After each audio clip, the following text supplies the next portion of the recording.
नमस्कार, मेरा नाम ज्ञानेश्वर है और आप देख रहे हैं खबरों के पीछे। रोज रात 9 बजे एक नई कहानी लेकर हम आपके सामने हाजिर होते हैं। अपराध की दुनिया की कई कही अनकही कहानियों में से एक कहानी हम आपके साथ साझा करते हैं, लेकिन बीच बीच में हम बहादुर पुलिस पदाधिकारियों की कहानी भी आपको बताते हैं। साथ में पुलिस का सिस्टम कैसे सड़ जाता है, गल जाता है और जनता के लिए बोझ बन जाता है, इसके कसूरवार कौन है, यह कहानी भी आपको हम सुनाते हैं। तो देखिए, आज खबरों के पीछे का एपिसोड नंबर है 358 और आज हम कहानी बताएंगे बिहार की। साल है 2000। देखिए, तब बिहार पुलिस के मुखिया थे के जैकब। नाम से भारी भरकम लगते हैं।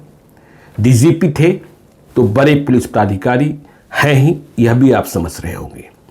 तो 2000 के पहले के साल से ही के जैकब बिहार में डीजीपी पद की जिम्मेदारी संभाल रहे थे। हुकूमत थी राबड़ी देवी की, पर्दे के पीछे से लालू यादव चलाते थे। तो व्यवस्था ऐसी थी, मैं इसके लिए सिर्फ लालू यादव को कसूर नहीं देता, लेकिन तब के जमाने में ऐसा ही होता था कि कमजोर, लाचार और चरण पादुका उठाने वाले आईपीएस पदाधिकारी ही की पोस्टिंग पाते थे। के जैकब के बारे में हम कोई टीका टिप्पणी करें, इससे बेहतर होगा कि आप कहानी समझेंगे कि के जैकब की बहाली कैसे हुई डीजीपी पद पर, और फिर किस तरीके से रिटायरमेंट के ठीक 13 दिन पहले, माफ कीजिएगा, रिटायरमेंट के ठीक 18 दिन पहले उन्हें इस पद से दूध की मक्खी की तरह निकालकर बाहर फेंक दिया गया। तो देखिए, जैसा मैंने कहा के जैकब पहले से डीजीपी थे और आप याद कीजिए कि 1999 में बिहार में राष्ट्रपति शासन भी लगा था। अटल बिहारी वाजपेयी की सत्ता थी और राबड़ी देवी की सरकार बर्खास्त की गई थी।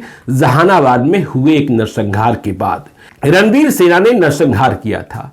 तो जब राष्ट्रपति शासन लगा तो राबड़ी देवी के डीजीपी के जैकब को पद से हटा दिया गया था। राष्ट्रपति शासन में राज्यपाल शासन के प्रमुख होते हैं, तो उन्होंने के जैकब को हटाकर टीपी सिन्हा को बिहार का डीजीपी बनाया था। लेकिन जैसे ही राष्ट्रपति शासन खत्म हुआ, के जैकब फिर से डीजीपी बन गए थे। के जैकब ने एसके सक्सेना से, अपने पूर्ववर्ती डीजीपी से पदभार ग्रहण किया था। एसके सक्सेना भी बहुत सक्षम या अपराध नियंत्रण के प्रति बहुत ही कृतसंकल्पित डीजीपी नहीं माने जाते थे। तो के जैकब भी उसी रेलगाड़ी पर चल रहे थे, पटरी पर चल रहे थे, जो लालू यादव का आदेश, जो राबड़ी देवी का आदेश शिरोधार्य। बिहार में क्या हो रहा है, बिहार के बारे में क्या कहा जाता था, पटना हाईकोर्ट की टिप्पणी क्या थी, यह भी आपको मालूम है कि किस तरीके से पटना हाईकोर्ट ने बिहार की विधि व्यवस्था को लेकर तल्ख टिप्पणी की थी। तो के जैकब डीजीपी के पद पर बहाल थे और बिहार में जो हो रहा था वह आप जानते हैं। लेकिन पता नहीं अचानक साल 2000 में क्या हुआ। देखिए, साल 2000 को याद रखिएगा। साल 2000 में बिहार विधानसभा का चुनाव भी हुआ था और नीतीश कुमार कुछ दिनों के लिए मुख्यमंत्री भी बन गए थे, क्योंकि किसी भी पार्टी को स्पष्ट बहुमत नहीं मिला था। लेकिन बहुमत साबित करने के पहले नीतीश कुमार को इस्तीफा देना पड़ा था और फिर से राबड़ी देवी सत्ता में बहाल हो गई थी, जोड़ तोड़कर सरकार बनी थी। तो के जैकब, जो अब रिटायरमेंट के साल में थे, कानून व्यवस्था के क्षेत्र में कानून व्यवस्था को बिहार में बहाल करने को के जैकब ने क्या किया, लोगों की यादें नहीं है, मतलब अच्छी यादें नहीं है। हां, इस बात की यादें जरूर हैं कि उस जमाने में कुछ खास पुलिस पदाधिकारियों की दुकानें चलती थी और कुछ वैसे लोग भी थे जो के जैकब के नाम पर बिहार में प्रसिद्ध थे। तो के जैकब, अब क्या हुआ क्या नहीं हुआ, अचानक लालू यादव भी विस्मित हो गए, क्योंकि उन्होंने तो यह समझकर बनाया था कि हम जो कहेंगे वही के जैकब करेंगे। लेकिन के जैकब की कार्यशैली, रणनीति अचानक बदल गई थी। और बदली किस रूप में? देखिए, वे सिर्फ गरज रहे थे, बरस नहीं रहे थे। गर्जना और बरसना दोनों में फर्क होता है। पुलिस वाले सिर्फ हल्ला करें, एक्शन न ले तो इसका कोई माने मतलब नहीं होता है।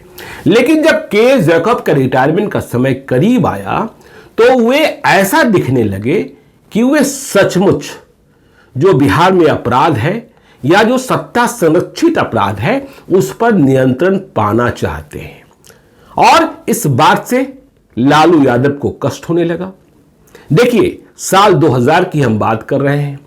तब के जैकब जिन कारणों से लेकर चर्चा में आए, विवाद में आए, लालू यादव की नजरों से उतर गए।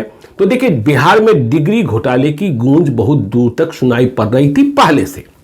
और जयप्रकाश नारायण यादव जो शिक्षा मंत्री थे, शिक्षा राज्य मंत्री थे, वे इस जांच की परिधि में आ चुके थे। और बिहार की निगरानी इकाई ने, विजिलेंस यूनिट ने उनके खिलाफ मुकदमा दर्ज कर लिया था जब हंगामा बहुत अधिक हो गया था। तो कहा यह जाता है कि जयप्रकाश नारायण यादव पहले तो मंत्री पद से इस्तीफा देने को तैयार नहीं हो रहे थे, लेकिन जब विरोधियों ने घेरना शुरू किया, विपक्ष ने हमला बोलना शुरू किया और लालू यादव की सरकार की किरकिरी होने लगी, तो लालू यादव ने जयप्रकाश नारायण यादव से इस्तीफा ले लिया था। इस्तीफा तो ले लिया था और विजिलेंस यह दावा कर रही थी कि वह जयप्रकाश नारायण यादव को गिरफ्तार करने का प्रयास कर रही है। तो विजिलेंस को यह एक्शन लेना था। लेकिन इस एक्शन के बीच में के जैकब, जिन्हें पहले लालू यादव का आदमी माना जा रहा था, लालू यादव भी समझ नहीं पाए कि ये कैसे बदल गए और क्यों इस तरीके की बातें बोलने लगे। तो के जैकब ने अचानक एक दिन विस्फोटक बयान दे दिया। और विस्फोटक बयान यह दिया कि यदि विजिलेंस वाले जयप्रकाश नारायण यादव को गिरफ्तार करने में अक्षम हैं, नाकाबिल हैं, तो मुझे बता दें, मतलब बिहार पुलिस को बता दें, मैं जयप्रकाश नारायण यादव को गिरफ्तार करके दिखाता हूं। तो जब के जैकब बिहार पुलिस के मुखिया का यह बयान अखबारों में छपा तो सनसनी मच गई। लालू यादव भी परेशान हो गए। अब देखिए, मीडिया ने सवाल पूछना शुरू किया के जैकब से कि यदि आप इतनी सख्ती की बात कर रहे हैं तो जयप्रकाश नारायण यादव के साथ जो सरकारी सुरक्षा मतलब बॉडीगार्ड तैनात हैं वे अब तक वापस क्यों नहीं लिए गए हैं। तो के जैकब के पास इसका कोई जवाब नहीं था। जयप्रकाश नारायण यादव को सुप्रीम कोर्ट से भी राहत नहीं मिली थी, फिर भी सरकारी बंगला बहाल था, इस पर भी मीडिया सवाल पूछ रहा था। तो के जैकब ने जब जयप्रकाश नारायण यादव, जो लालू यादव के बहुत खास माने जाते थे, उनके बारे में टीका टिप्पणी शुरू की, विपक्ष को बोलने का मौका दे दिया, तो कहा जाता है कि के जैकब को लालू यादव ने बुलाया और कहा कि आप ये क्या कर रहे हैं, यह बात ठीक नहीं है। तो देखिए, के जैकब के बारे में जो हमने पहले कहा कि वे सिर्फ गरजते थे, बरसते नहीं थे, तो जयप्रकाश नारायण यादव में भी वे सिर्फ गरजे। अब देखिए, इन्होंने एक दूसरा मसला पकड़ लिया और बिहार की जनता को लगने लगा कि के जैकब बदल गए हैं, वे एक्शन के मोड में आ गए हैं। लेकिन एक्शन दिख नहीं रहा था। अनवारुल हक आरजेडी के एमपी थे, दबंग माने जाते थे, अब तो है नहीं, स्मृति शेष है। तो अनवारुल हक के खिलाफ पुलिस कस्टडी से कैदी छुड़ा लेने का मामला दर्ज हुआ था और फिर अनवारुल हक के खिलाफ नॉन बेलेबल वारंट, गिरफ्तारी का वारंट जारी कर दिया गया था। लेकिन हुकूमत राबड़ी देवी की, सांसद अनवारुल हक राजद के, उन्हें गिरफ्तार कौन करता। पर अचानक अब के जैकब गरजने लगे, बरसना तो था ही नहीं। तो गरजने हुए इस रूप में लगे, उन्होंने कहा कि अनवारुल हक को अब किसी भी कीमत पर गिरफ्तार किया जाएगा। तो फिर लालू यादव परेशान। और सिर्फ इतना ही नहीं कहा के जैकब ने मुजफ्फरपुर के डीआईजी को डायरेक्ट किया कि अनवारुल हक के बारे में यह सूचना मिलती है कि वे दिल्ली से पटना एयरपोर्ट पर आते हैं और फिर पटना एयरपोर्ट से दिल्ली जाते हैं, तो इस सूचना की समीक्षा कीजिए, जानकारी प्राप्त कीजिए, सीआईएसएफ के साथ कोऑर्डिनेट कीजिए और आप पटना जाकर अनवारुल हक को एयरपोर्ट पर गिरफ्तार कर लीजिए। तो जैसे ही के जैकब ने यह कहा, सनसनी और बढ़ गई। गिरफ्तार तो होना नहीं था, तो कहने के लिए सारी बातें कही जा रही थी। फिर के जैकब को सीएम हाउस में तलब किया गया और पूछा गया, ये आप क्या कर रहे हैं, आपकी मंशा क्या है। तब तक यह बात चलने लगी थी कि के जैकब जो 31 दिसंबर 2000 को रिटायर होने वाले हैं, उनके ताल्लुकात बीजेपी और समता पार्टी के नेताओं के साथ बढ़ रहे हैं। देखिए, तब नीतीश कुमार समता पार्टी की अगुवा थे, जनता दल यूनाइटेड का पूर्ण रूपेण गठन नहीं हुआ था। तो अनवारुल हक के मसले में भी वे गरजते रहे, बरसे नहीं। इतना ही नहीं, भवन निर्माण मंत्री हुआ करते थे तस्लीमुद्दीन। तो तस्लीमुद्दीन, अब के जैकब की नजर तस्लीमुद्दीन पर गई। एक मामला निकला और यह मामला निकला तस्लीमुद्दीन के विधायक पुत्र सरफराज आलम के खिलाफ। सरफराज आलम बाद में सांसद बने, विधायक भी बने थे, सांसद भी बने। तो सरफराज आलम के खिलाफ मामला यह निकला कि उनके खिलाफ किसी पुलिस प्राधिकारी से सरकारी रिवॉल्वर छीनने का मुकदमा दर्ज हुआ था। तो देखिए, यह मामला तो बहुत ही संगीन था और इस पर एक्शन तो कब का हो जाना चाहिए था, लेकिन के जैकब ने पहले एक्शन नहीं लिया था। लेकिन अब के जैकब इस रौद्र रूप में आ गए जिससे यह लगने लगा कि सरफराज आलम को तो छोड़िए, तस्लीमुद्दीन जो भवन निर्माण मंत्री हैं राबड़ी देवी की सरकार में, वे ही गिरफ्तार कर लिए जाएंगे। तो हंगामा और बढ़ गया। कहा यह जाता है कि तस्लीमुद्दीन ने इस्तीफे की धमकी दे दी, लालू यादव को कह दिया कि मैं इस्तीफा दूंगा। तो तस्लीमुद्दीन को उनके जो दूसरे आपराधिक मामले थे उसकी चर्चा छोड़िए, तो वे सीमांचल में एक दूसरे तरीके से लोकप्रिय भी थे। और लालू यादव का एमवाई समीकरण आप समझते हैं। लालू यादव को जब यह खबर मिली कि तस्लीमुद्दीन इस्तीफे की धमकी दे रहे हैं, तो लालू यादव हिल गए। के जैकब को बुलाया गया, के जैकब को शांत रहने को कहा गया और कहा गया कि यदि आप इसी तरीके से करते रहेंगे तो आपका बोरिया बिस्तर हम बांध देंगे। तो खैर, ये तस्लीमुद्दीन का मसला, यहां भी हुए गरजे, बरसे नहीं। फिर उन्होंने इसी दरमियान एक पुराने मामले में एक दलित उत्पीड़न कांड का मसला भी सामने लाया, जिसमें जो बिहार सरकार के पूर्व सहकारिता मंत्री थे ललित यादव, उनके खिलाफ मामला दर्ज हुआ था। इसमें भी लगा कि वे एक्शन लेंगे। ठीक इसी तरीके से देवघर में आरजेडी के एमएलए सुरेश पासवान के खिलाफ भी वे एक्शन की बातें करने लगे। तो ये सब बातें चल रही थी, विपक्ष तूल दे रहा था, लालू यादव परेशान थे। लेकिन लालू यादव ने अब तक के जैकब को हटाने का फैसला नहीं किया था। वे इस बात का इंतजार कर रहे थे कि रिटायरमेंट में कुछ ही महीने बचे हैं, चलो वक्त गुजर जाएगा। लेकिन तभी कुछ और हो गया। हुआ ये कि डीएन सहाय, जो बिहार पुलिस में ही पहले डीजी लेवल के प्राधिकारी थे, वे सेवानिवृत्त हुए थे। और सेवानिवृत्ति के बाद डीएन सहाय बिहार में पॉपुलर पुलिस ऑफिसर थे। उन्हें छत्तीसगढ़, आपको मालूम है छत्तीसगढ़, झारखंड और उत्तराखंड एक साथ नए राज्य बने थे, भाजपा जब केंद्र में सरकार में थी। तो छत्तीसगढ़ का पहला राज्यपाल डीएन सहाय को नियुक्त किया गया। तो अब देखिए डीएन सहाय की पृष्ठभूमि क्या। डीएन सहाय बिहार पुलिस में डीजी लेवल के प्राधिकारी रहे, लेकिन वे रिटायरमेंट के बाद समता पार्टी के नेता हो गए थे। तो समता पार्टी और बीजेपी का अलायंस था। तो समता पार्टी का नेता होने का फायदा डीएन सहाय को मिला और जब छत्तीसगढ़ नया राज्य बना तो डीएन सहाय पहले गवर्नर बन गए। चलिए, लालू यादव के लिए यह अच्छी खबर नहीं थी और लालू यादव, आपको पता है कि समता पार्टी और नीतीश कुमार से कितना बैर रख रहे थे साल 2000 में। तो डीएन सहाय राज्यपाल बनने के बाद पहली बार बिहार आ रहे थे। बिहार कैडर के हुए आईपीएस और बिहार ही उनकी जन्मभूमि कर्मभूमि पटना से नातारिश था। तो जब डीएन सहाय पटना आए गवर्नर की हैसियत से, तो के जैकब ने चूंकि पहले उनके अधीन काम किया था।